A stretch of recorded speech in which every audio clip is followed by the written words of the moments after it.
What's up guys, and welcome back to the channel. On tonight's episode, I have a new custom build that I've been working out, which I'm going to share with you guys, as well as test run on this course for the first time. So let's check out what I got behind me.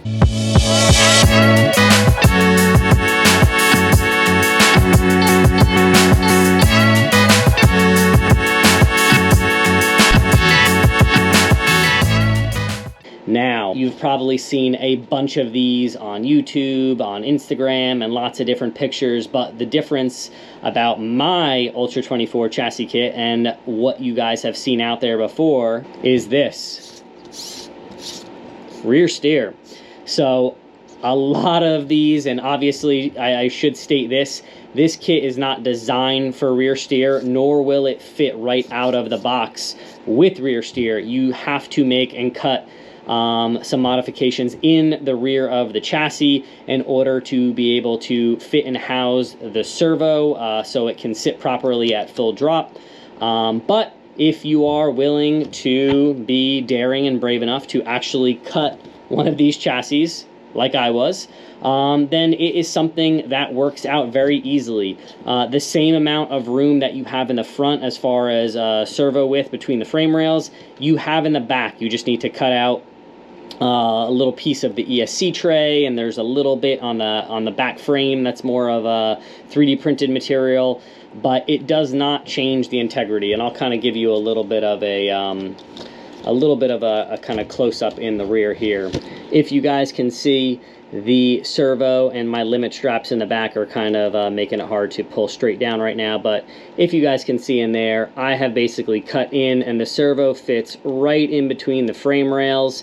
Everything is still connected. It is still structurally very strong in the back, but I do get the added benefit of rear steer, which is something that I wanted to do that was different with this rig, different from a lot of the other ones that I have seen out there as well, and I just thought this would be a cool rig to do it on.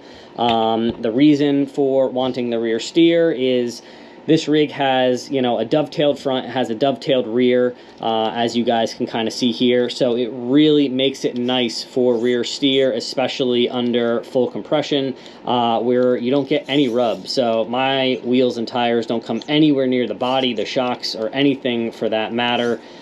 So that was an added benefit versus when you kind of have full bodies, you have to do some like trimming. Sometimes the trimming can make the body looks a little janky and things like that. So this was kind of a nice rendition to be able to take that rear steer and get that to work in there, which I think is pretty cool so far. So the nickname for this rig is going to be Black and Blue. If the paint job didn't give it away, now you kind of know. Basically, I did a blue rendering in the front, I did black in the rear, and then I kind of meshed and faded that together, and I think it came out really cool.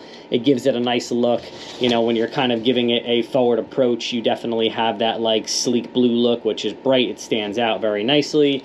And then obviously everything from the back gives it that kind of just dark, stealthy look, which I personally like a lot. I think it's definitely a, you know, nice feature. So let's talk about electronics that I have for this rig. So I'm running the Furitech Lizard Pro for the ESC, as well as their Avatar RX to be able to control the rear steer, and it is running their Micro Komodo brushless motor, and everything packages inside really nice. Now it's hard to kind of see with the body panels on, but basically, and I'll kind of show you underneath, you have these little boat sides, and on the inside of the chassis I basically have the ESC and I have the Avatar taped to the inside of the chassis right here on the boat side. So everything is centered, it's right in line with the motor, everything is at the lowest point in the chassis to help keep that weight nice and low.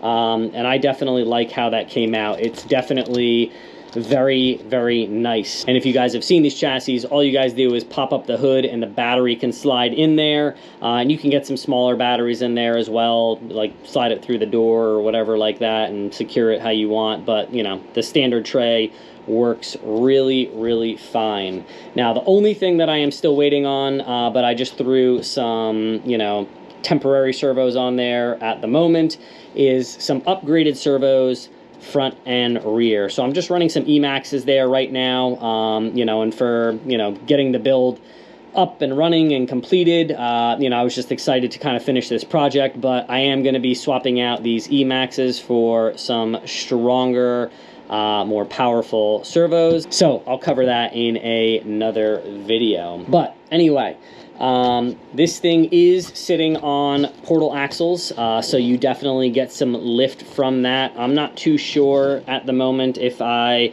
necessarily like the ride height from the portals, you know, but I definitely like the overall look, and I have it sitting as low as I can with these shocks, so it is pretty much bottomed out. I am running limiting straps front and rear, just to kind of keep that front end down, but it will still flex pretty nice even with those limiting straps. And typically with the rigs that I run, I like to kind of keep them nice and low. So these portals may stay on it. They may get swapped out for some standard straight axles, and you know, we'll kind of cross that bridge. But you know, for now, these things are pretty dope, and this is a really cool rig. But anyway, as far as this rig goes, and why you guys are all checking out this video, is to see this thing run and to see it run on my new course. So I am going to throw a battery in this thing, we're gonna fire it up, and I'm gonna let this thing rip for the first time so we can see how it does, and then I'll kind of state my opinion as I'm driving it around.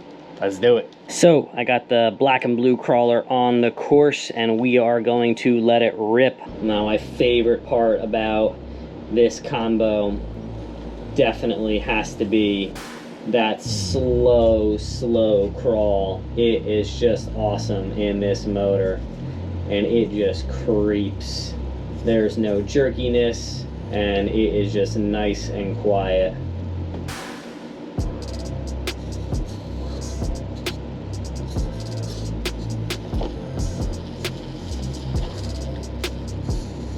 Those little guy racing part Swamp Kings just really gripping and doing their thing.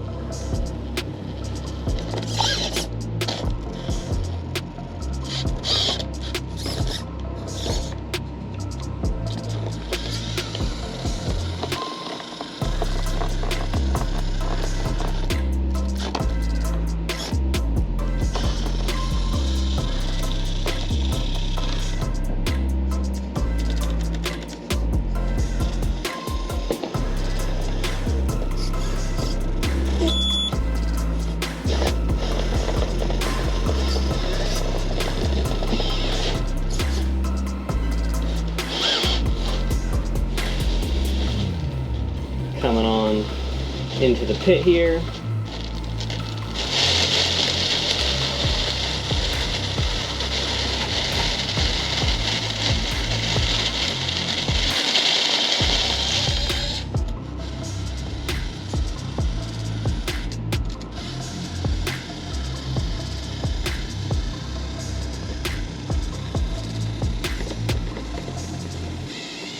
Just crawling and making quick work on that center line.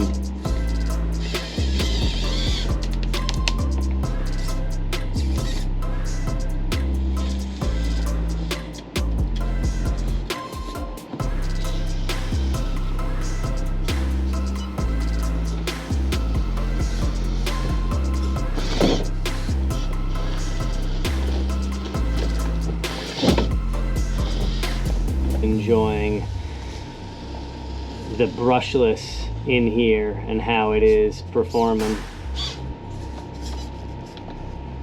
And the rear steer is definitely some good fun.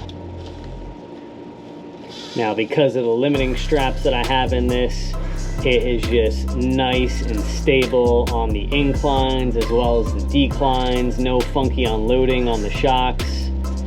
It is just a spider. This thing just creeps.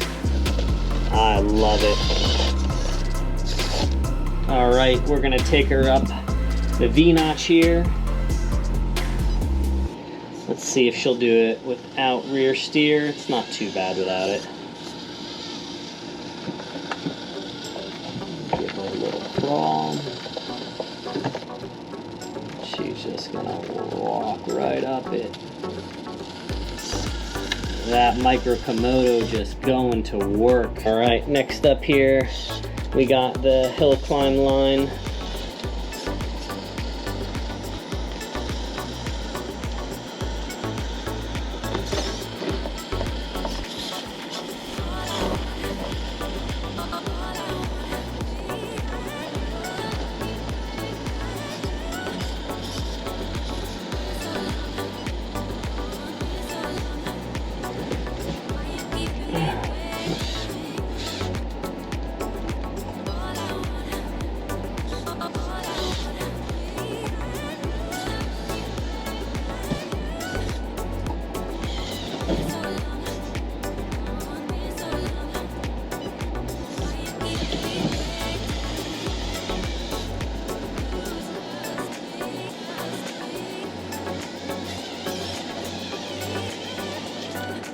With ease.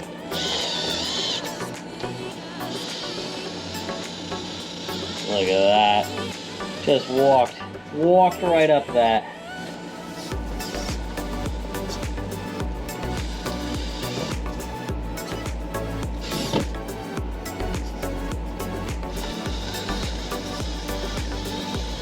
Downhill descent. We'll take her up the top here and we'll bring her down the other side.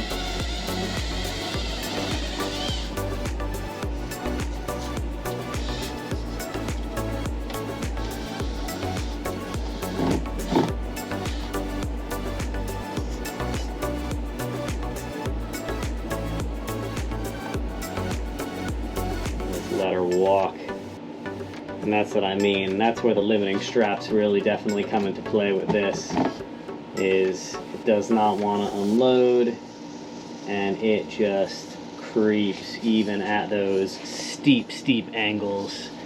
This chassis, this rear steer setup is just a beast combination. Just for some fun, because it is a funky feature here, we're going to take her back down and through the pit, which for anybody wondering, it is just a bunch of camo airsoft BBs, just to simulate mud, make it slick, a little harder, just have some fun. But when this thing finds grip and traction, it just is like a tractor, it just pulls through.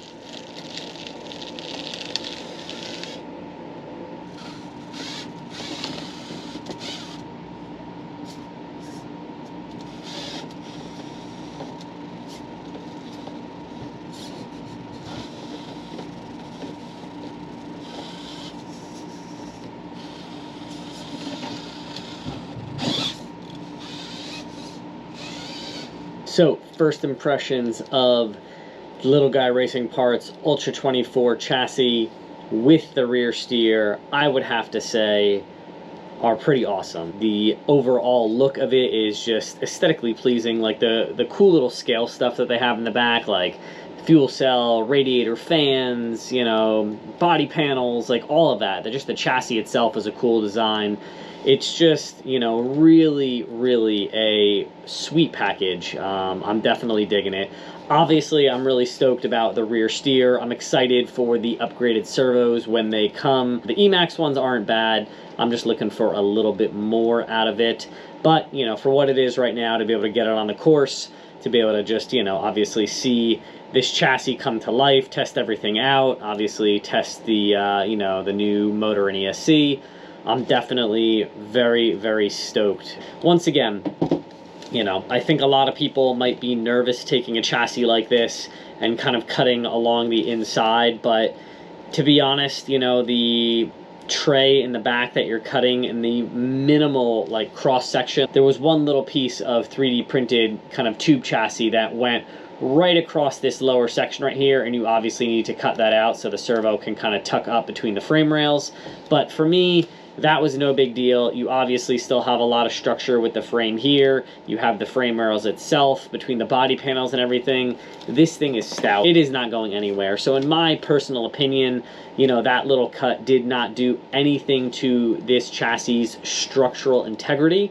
And it's really awesome because, you know, now you get to take the benefit of rear steer with a lot of the modern day technology, and you get to incorporate, you know, that into into a really, really sweet rig. So anyway, that is all for this evening. I do plan to do more with this rig and obviously get it on the course again, but you know, I'll probably do a second video up, definitely with the upgraded servos, just to kind of get a feel and see for some of the steering, hopefully the improved steering, and then obviously I may swap these out for just straight axles, bring the, you know, ride height down a little bit, which bring the center of gravity down a little bit more, keep it sitting a little bit lower, and you know, kind of give it another run. But anyway, for this build and for everything, I am stoked. Hopefully you guys like it. Rear steer is an awesome option on these Ultra 24 chassis, so if you're thinking of getting one and you're dabbling as to whether you do rear steer or not,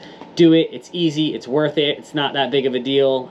You'll definitely like it, and look, you have the versatility. If I ever wanted to throw a straight axle in here and get rid of the rear steer, I could do it. It would be zero compromise to this chassis in any way, shape, or form, other than the fact that you are cutting into a perfectly good chassis. But if you guys follow me in my channel and you guys see my full-size rig, I don't like to keep things stock, and I definitely don't keep things stock for long, so I'm all about the modification, testing and trying new things, pushing the boundaries. So that's kind of what I did with this chassis. Anyway, hopefully you guys enjoyed. If you guys did, definitely be sure to smash that like button, throw any comments that you guys may have with any questions on this rig. But anyway, as always, thanks for stopping by. God bless, and I'll catch you guys later.